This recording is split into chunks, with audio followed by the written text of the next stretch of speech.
आच्छा दिनैहाय बेवहाय जथुमनायनि थांखिया जोंनिया जोंनि आरसिटिआ माने एसअपि मथे बा जोंनि नारनि माबा मथे जोङो क्वार्टारलि जोंनि आरसिटिआव जोङो आरसिटिआव मा मावदों मावाखै मास मोनथामजों बा क्वार्टारलि जोङो मिटिं लिंनांगौ जायो ओमफ्राय फोरमायनांगौ जाय जोंनि मेम्बार चेयारमेना बेखौ लिड खालामगोन ओमफ्राय मेम्बारफोरनो जोङो फोरमायनांगौ जाहैयो आरोखि जोङो बेसेबां मा मावनो हाखो मा मावनो हायाखै आरो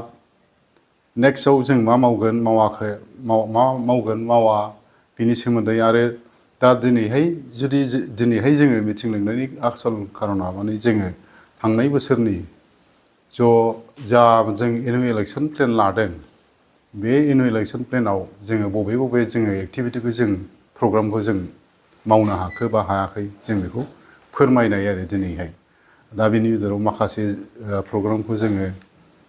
खननै गाहाम लानांगौ बायद' जादों ओमफ्राय नेक्स्ट टेस्ट आरो 26नि थाखाय जोङो दिनैहाय जोङो कमिटियाव मिटिङाव हाउसआव जोङो जोंनि ड्राफ्ट बाजेट माबाखौ एनुवेल इलेक्सनफोरखौ जोङो प्लेस खालामदों आरोखि प्लेस खालामनायाव बाहाय बयबो मेम्बारा जुदि एग्रिबा जों बेखौनो माबानोसै बेखौनो जोङो आरबिअनि जोंनि स्पन्सर बेंक आरबिअनिफ्राय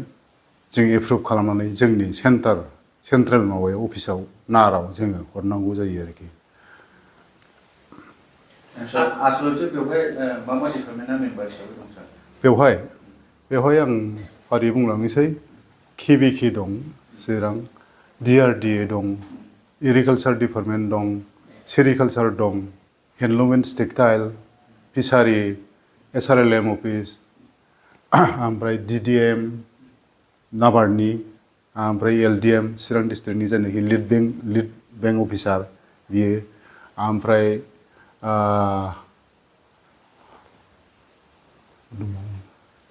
ओमफ्राय आइटिआइफ्राबो जोंनि माबा जायो आरोखि एक्सुवेलि बे आइटिआइखौ नागिरो माने दासिमबो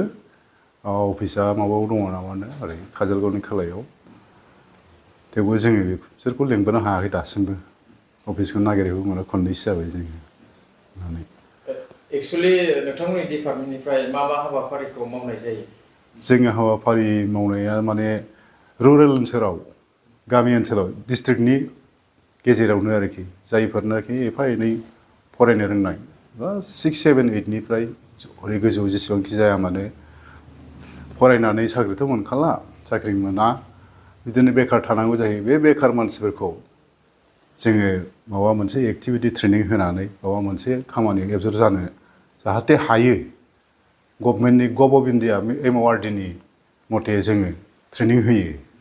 बबावबा ट्रेनिंआ 10 दिनिया दं 13 दिनिया दं 1 मास दं बेफोरबायदि आरोखि जोंनाव माखासे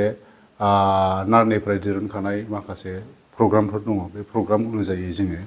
प्रग्रामखौ लायो ओमफ्राय बिसोरखौ फोरोङो आरोखि आसलथे मा फोरोंनाय जायो बेवहाय मा फोरोंनाया जोङो थिउरि फोरोंगोन ओमफ्राय प्रेक्टिकेल बिदि फोरोङो मा आयदानि सायाव सार आयदाया माने डिपार्टमेन्ट बहुद माबा दङ जोंनाव गासै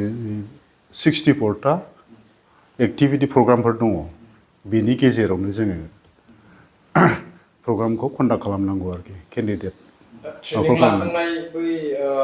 ट्रेनिं लाग्राफोरखौ जेब्ला ट्रेनिं जोबो अब्ला बिथांमोनखौ खामानियाव थिसननायनि माबाफोर राहा लानाय जायो नामा बेखौ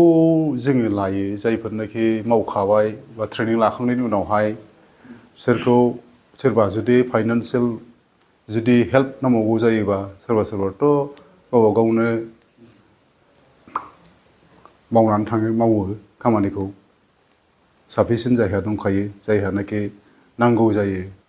बिसोरखौ जोङो फाइनान्सियेल हेल्पनि थाखाय जोंनिसिम बिसोरो प्रप'जाल होफैनांगोन रिकुवारमेन्ट जा बेंकआ बियो बेखौ जोंनिसिम होफैबा जोङो बेंकसिम बिसोरखौ फाइनान्सियेल हेल्पनि थाखाय जों बेखिनिखौ मावनानै होयो आरो